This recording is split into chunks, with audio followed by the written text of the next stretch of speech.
تحدث لنا عن السبل برلمان عشائر العراق ومعطيات برلمان عشائر العراق لتكريم هاي الفلة من الشيوخ والأساتذة. والله سمعة البرلمان كلش قوية، وبستاتها ومشايخها والعاملين عليها من البرامج مالته اللي ويسعد كل الخير.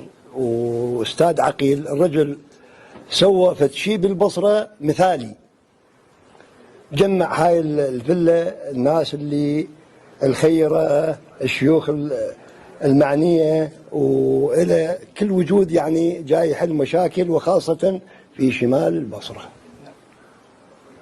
أستاذ عقيل اشتغل شغل حلو ومريح، الله يوفقه ويسدد، والله يوفقه إن شاء الله ويساعده، وكل احنا نساعده على العمل الصالح. شيخ فؤاد شيخ عشيرة البستيم العام عباده.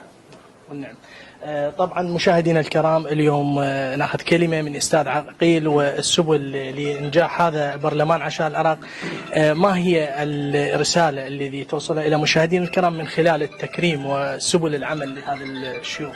بسم الله الرحمن الرحيم. واعتصموا بحبل الله جميعا ولا تفرقوا، صدق الله العلي العظيم.